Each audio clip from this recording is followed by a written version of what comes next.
You're watching 25 News Now at 10. Good evening and thank you for joining us. I'm Shauna Curry. And I'm Don Brubaker. Texas A&M Victoria students and faculty are seeing a smooth transition over to a new university system. 25 News Now reporter Amaya Norman joins us now with a closer look at what this means for students' future opportunities. Amaya? Yes, that is correct. Texas A&M Victoria is transitioning smoothly into its new system. Dr. Jim Nelson expresses that the transition will allow for new degree plans for the upcoming year. Nelson says the transition means a lot to him, saying it will be a phenomenal opportunity for students, new and old, to explore different subjects. I think the big motto is better together, and it goes back to us in the community working with a single goal. We're bringing new things in. New people are going to start coming on board. There will be new opportunities that begin to appear. Dr. Nelson says other classes like agribusiness and aviation are expected to be in the fall of 2026. Faculty say this transition is just the beginning, with more programs and flexible options expected to come online in the coming years. Shauna and Don, back to you. Amaya, thank you. Texas A&M University System Regents Thursday named a sole finalist for president of the Texas A&M University Victoria campus. Christian Hardegree currently serves as regional chancellor of the University of South Florida St. Petersburg campus, where she is a member of the One USF executive team overseeing academic programs, operations, and a $130 million campus and capital improvement portfolio. State law requires the board to wait 21 days after naming a finalist for president before making the appointment official. Here is your viewer poll tonight. What do you think is the biggest challenge for Texas A&M University Victoria this semester? Overwhelmingly, our voters say 70% adapting to new systems, and a far distant second place, 20% maintaining campus spirit and community. 7% communication with students and staff, managing classes and schedules at 3%. We want to hear from you. Come to crossroadstoday.com/vote to take part, and we thank you for voting. And Texas A&M University President Mark Welsh will step down Friday after more than a week of turmoil sparked by a viral video of a student confronting a professor over gender content in a children's literature course. The Texas Tribune reports the video along with an audio recording of Welsh at first refusing to fire Professor Melissa McCool first circulated online after State Representative Brian Harrison shared it on the social media platform X. Seadrift's Public Works Director has stepped down. According to our partners at the Port Lavaca Wave, Gino Absher resigned today, just hours before a public hearing and special city council meeting. Councilmember Tracy Johnson confirmed the news, saying Absher is leaving the job for personal family reasons. Absher had only been in the role since March when he was appointed by the council. A traffic alert for drivers in Jackson County. If you are headed north on U.S. Highway 59, the outside lane at the Lavaca River Bridge is closed for repairs. It is going to stay closed until further notice. Drivers can expect slowdowns if they're traveling through, and if you can, go ahead and plan an alternate route to save some time. We have this programming note to tell you about regarding Jimmy Kimmel Live and this station. So let me read a comment or a statement on this matter from KAVU. Now, on Wednesday, ABC and its parent company Disney made the decision to suspend Jimmy Kimmel Live indefinitely across the country and on this station. KAVU is an ABC affiliate, but our station had no input on this decision to remove the show. Currently, ABC provides network programming and controls which shows gets delivered to our station. KAVU will continue to be focused on serving our local viewers with quality local news and community service programming. Our commitment to that is unwavering. The Federal Communications Commission could be eyeing another ABC show after Jimmy Kimmel's suspension. Chairman Brendan Carr said today it might be time to take a look at The View. The agency's equal opportunity rule requires giving political candidates equal airtime, but most talk shows and late-night programs are exempt under what is called a bona fide news classification. Carr is now questioning if The View should keep that exemption. Losing it could force the long-running show to change its format. The Diocese of Victoria will host the annual Blue Mass to honor and pray for first responders, safety personnel, and their families. For all of the details, come to crossroadstoday.com. Time now to check on our weather. Looks like this might be a good weekend to be outside before the rain comes. I think the big question is, Mac, are we going to see much rain this weekend? There are some numbers up on the board that show that, but they're low. The weekend will be okay. They're very low numbers. It's early next week, especially Tuesday, when we actually have a frontal system coming through. We're also going to be talking about the Atlantic. This is Gabrielle, you see right here. Not going to be a problem, but the remnants of what used to be Mario, you can see them here. They're all over the southwest, and they'll be moving. Parts of it will be moving into our area, enhancing our rain chance next week. So we'll talk about that coming up in just a moment. Back to you, Don. Today, people from all over the world officially became U.S. citizens. 25 News Now reporter Ray Mosley has the story of a local woman celebrating this big milestone. People from all walks of life are here at the United States Courthouse in Corpus Christi to become a U.S. citizen. The courthouse turned into a place of celebration as people became American citizens. One of them was local resident Judy John, who says the journey wasn't easy, but it was one she'll never forget.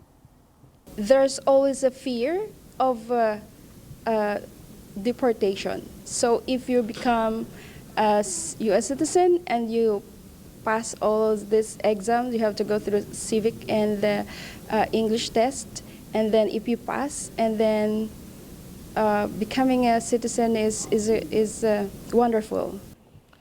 Originally from the Philippines, Johns came to the U.S. more than 10 years ago on a fiancé visa. Today, she proudly calls herself an American citizen.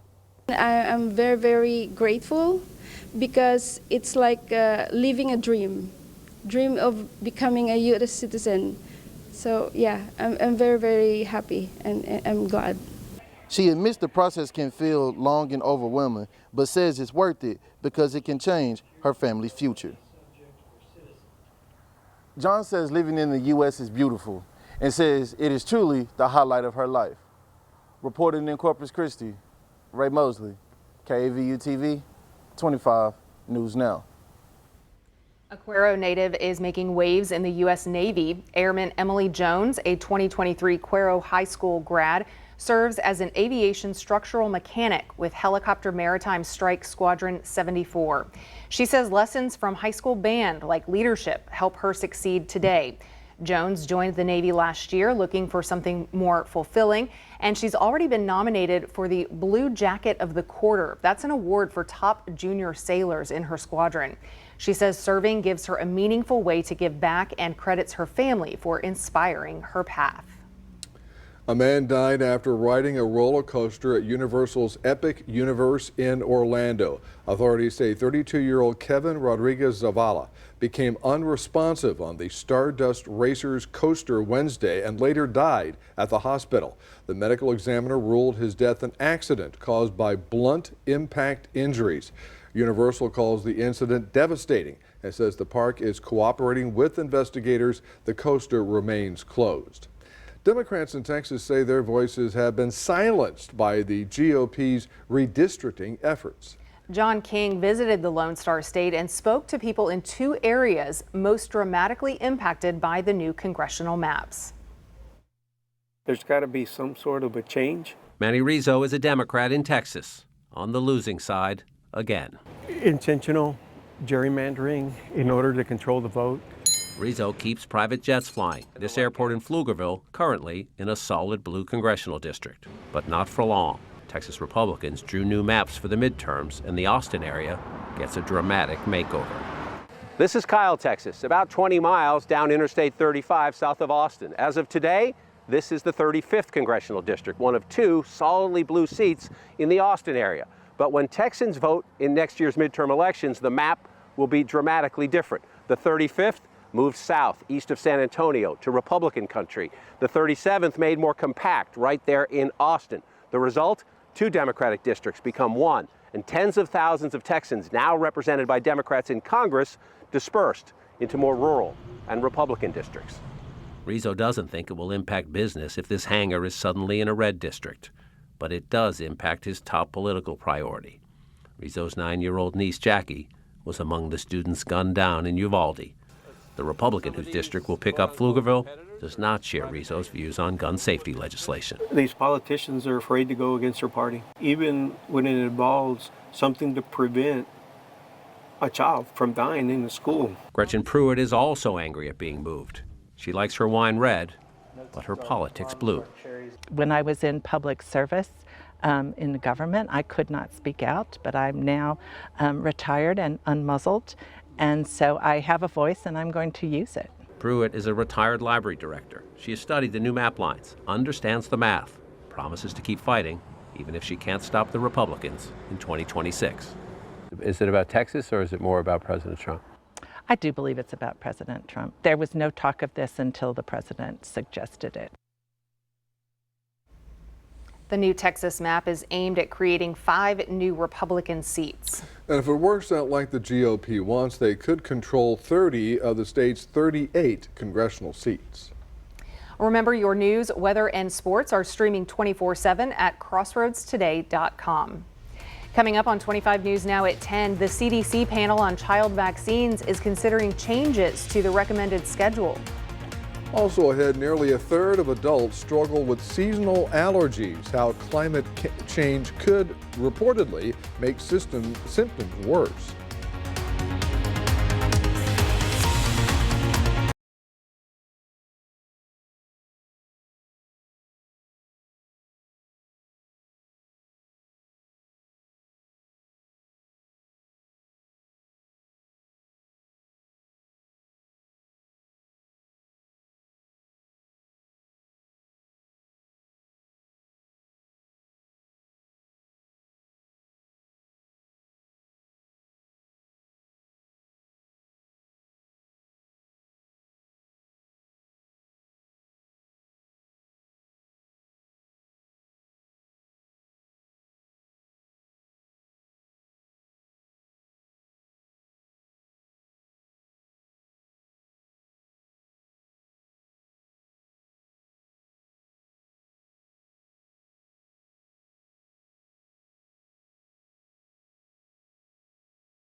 The Senate is set to vote on competing Republican and Democrat bills on Friday that would keep the government funded through mid-November. It's unlikely either bill will reach the 60-vote threshold needed to pass. Senate Majority Leader John Thune says if they fail, he will set up another vote on the GOP plan closer to the October 1st deadline. That would essentially force Democrats to choose whether to accept the GOP plan or risk a shutdown.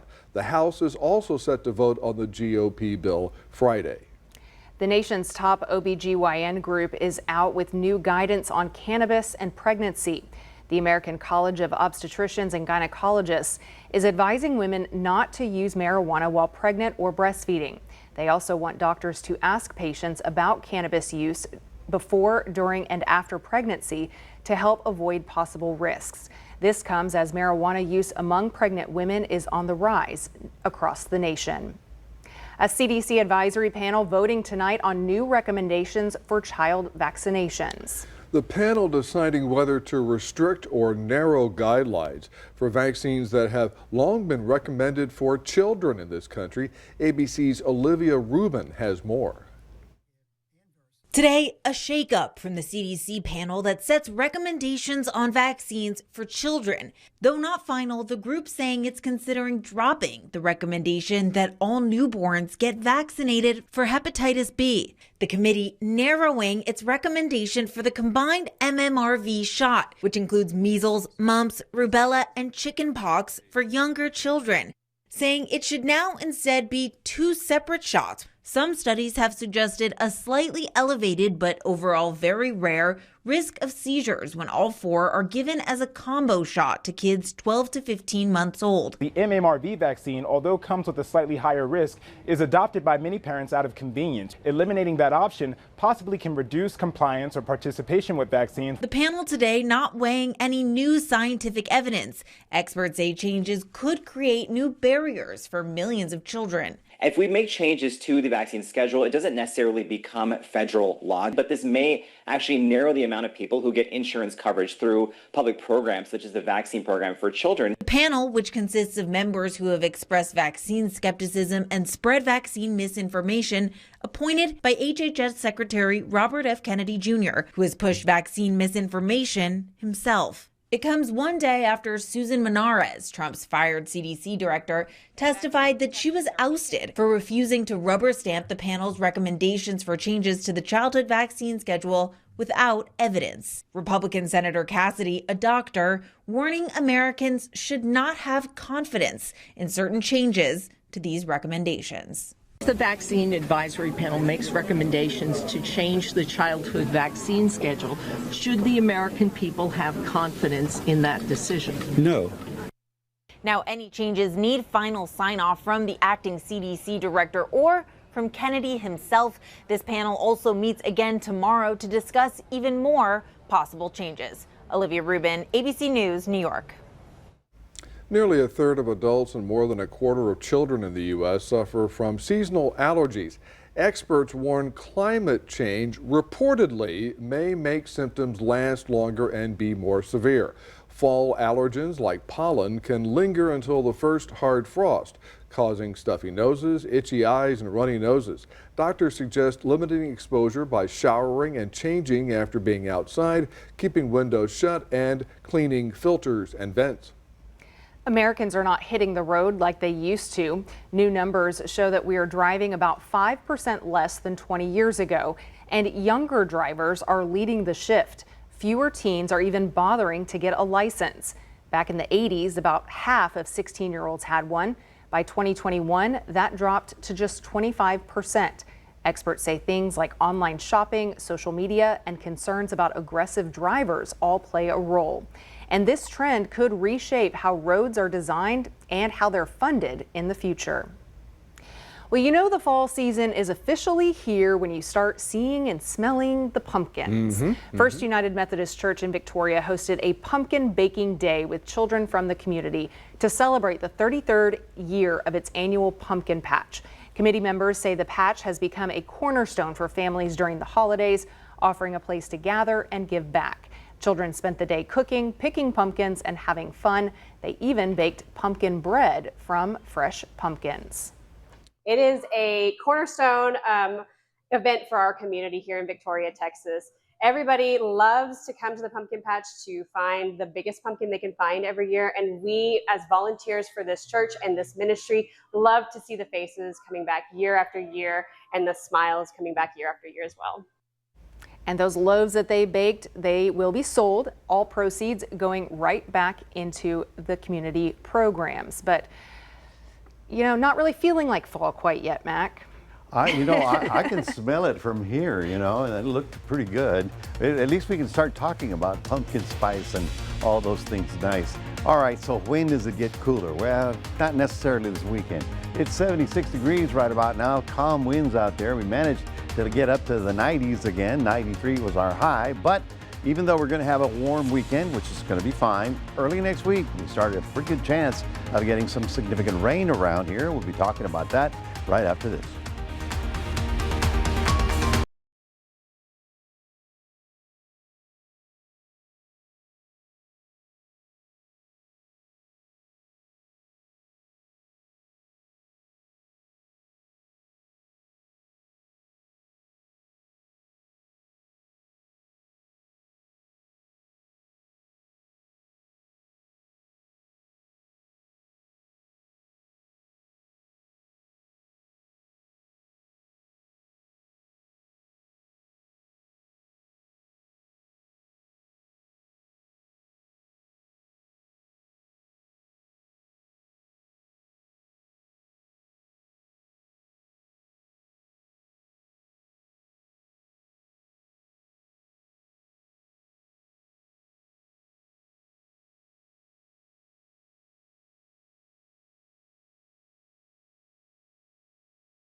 Well, it's football season. That's another thing that makes you feel like, fall is here. But of course, we're talking about the game of the week. It's going to be the Tidehaven Tigers against the Ganado Indians. That's at Indian Stadium. It's going to be warm and mostly clear for your Friday night football. Winds coming up out of the southeast coming up at about 5 to 10. Kickoff time about 85, still on the a little warm side. You won't need any kind of jacket for the whole game at all. Today we had a couple of little afternoon showers that popped up, generally again up in the Edna area and over toward Yoakum as well. We take a look at the big picture because this is exciting for me. You know, the weather guys, we're a little different, but here's a frontal system. That's good. Already pushing into Texas. And here's another frontal system. This one's going to be stronger, and that's actually going to make it down into our area sometime next week with a good chance for rain. And now in front of it, we have the remnants of what used to be that tropical storm Mario, and that is going to enhance our rain chance as well. Here's what we had this afternoon. There's Victoria downtown. You can see how the little shower sort of popped up late in the afternoon. Got a little cloudy, and then it all cleared up very nicely. Little sea breeze activity, which is okay. The Gulf is quiet, no major problems. You'll see that the winds are coming this fashion, right, out of the northwest. As a result, that's what's going to be steering those frontal systems down toward us, and that's why I say that even though we do have tropical systems in the Atlantic, their chances of moving in this direction into the mainland are very slim. This is Gabrielle. It's right here. It's going to be turning, hopefully missing Bermuda. Behind it, there's a good possibility we'll get another system out of there. And of course, last week we had Mario right about here. Mario died, but look at all the moisture from Mario. It's spreading up, and it caused thunder showers in the mountains of San Bernardino, and it even rained in Las Vegas courtesy of this.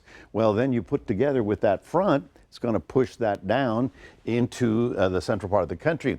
Got another storm that's also going to develop here, going to go this far, fall apart, and then that moisture is going to roll in. So all of a sudden, everything we're getting is coming from the west coast, not the east. Watch Future Tracker. We start on your Thursday night. You see Friday, stormy weather in New Mexico. We go to Saturday and we start seeing stormy weather in the Panhandle. And then we go to Sunday and it gets interesting because we start pulling up a lot of moisture here. So that is the beginning of our rain chance. We go from Sunday to Monday and more showers here. That's not the big event. Big event would be on Tuesday when that front that I showed you way up there finally starts showing up in Texas. And then what happens Wednesday? What does that look like to you? Yes, it looks like we're going to have some strong rain on that day because of the frontal system passing through. So enjoy your Friday. We got lots of sun. We're looking at 92 in Port Lavaca. In Cuero, we're going to get up to 94 as well, but a good-looking Friday for football or, you know, getting things done in the yard. And your 7-day forecast, well, after a warm weekend, the clouds roll in Sunday. Monday is the absolute autumnal equinox, the beginning of fall, and then we'll wait for that frontal system to come in on Tuesday or Wednesday right now, and with a very good chance for some shower activity, storms, big storms, okay?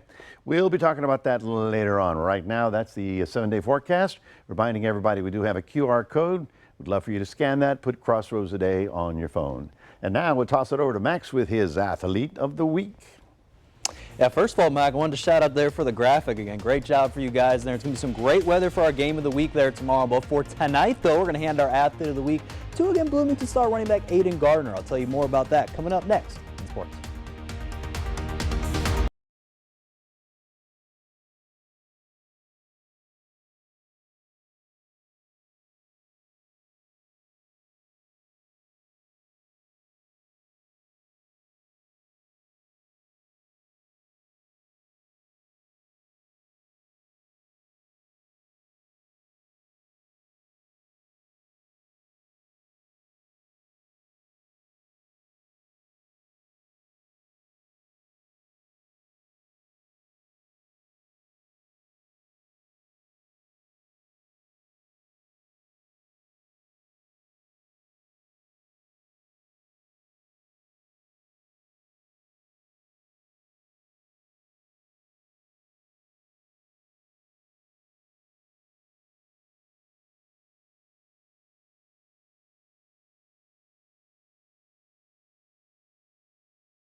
All right, over for this week's Athlete of the Week, we're handing it to Bloomington star running back Aiden Gardner. Here's more for our Athlete of the Week.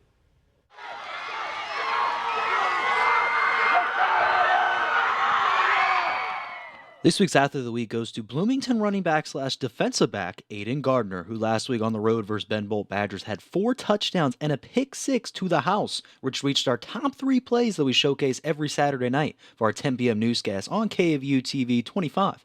News Now Sports. And even with a monster performance, he still shout out his offensive line for helping him spree him free. At least get more than 3 touchdowns, but I can't do any of that without my blockers, so all credit to the blockers. It's not just his play on the field which makes Aiden special, it's his leadership off the field as well. He's helped out the Bloomington community immensely, and he's getting everyone on the right page as well on the offense and defensive sides. All the coaches telling me be a leader, and I really wasn't too sure, but now I'm sure I got to be a leader and lead the offense and defense. One coach that's noted Aiden's growth on the field is offensive coordinator Dylan Jackson, who highlights, with Aiden finding an injury earlier this season, he still believes he has the talent to be a special player. About him is sometimes he can make something bad look really good, and he's done a really good job of that. He's had an injury early on, and I think he's getting over it. So the good thing about him is each week with practice, he's going to get better and better with what he does. With Aiden fully healthy in week 4, he wants the Bobcats to compete hard in a tough district and make some noise. Focusing on is just being coachable and listening to what the coaches tell us to do and just making sure everybody gets healthy. Aiden and Bloomington will finish non-district play on the road tomorrow night versus the Van Fleck Leopards. The game will start at 7:30 p.m. We'll see if Bloomington remains undefeated, and congrats to Aiden Gardner for being this week's Athlete of the Week. All right, now over to this week's fishing report, where there could be a little bit of showers. Looks like some nice weather for everyone to go fishing out for this weekend. Around Colorado Creek, the water is slow and a little bit stained still at 91 degrees, but bass fishing is still slow, but still you can still catch some with kind of that decent action coming off the brush piles. Then around East Matagorda Bay, it's saying it's still excellent. It's been that way the past couple of weeks at 86 degrees. There's a lot of shrimp along the shorelines, and while the tides are high right now, again around East Matagorda Bay, and redfish are feeding off those shoreline shrimp, so they can be caught with cut mullet or live shrimp. So I also mentioned Port O'Connor, but they're going to be, if you want to see how they are looking there for this weekend, just go to the web article I posted there on corralstoday.com/sports/weekly fishing report. September 19th. And now over to Texas A&M Victoria women's and men's soccer teams. They face Houston Tillotson there for non-conference games today at the Cage, where the women's team took care of business, winning 6-0, and the Jaguars would have 4 goals combined from Melanie Garcia, who had 2, and then Serenity Petit also had 2 there in their victory, while the men's team got the victory there with substitute Chris Mendez getting the lone goal as they won 1-0 there over Houston Tillotson. Now the women's team will be off there until next week, Thursday, against LSU Shreveport on the road, while the men's team finishes non-conference play this Saturday versus St. Thomas, Texas. That will start at 3:30 p.m. And that's going to do it here in sports. Don, Shauna, back to you. Max, thank you, and stay with us. Coming up on 25 News now at 10, we'll take a last look at your weather. Plus, Halloween is coming. Well, in a while, yes, and one artist is crafting scary, real masks.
Halloween and haunted house season is almost here, and for special effects artist Matt Scott, it is the best time of the year.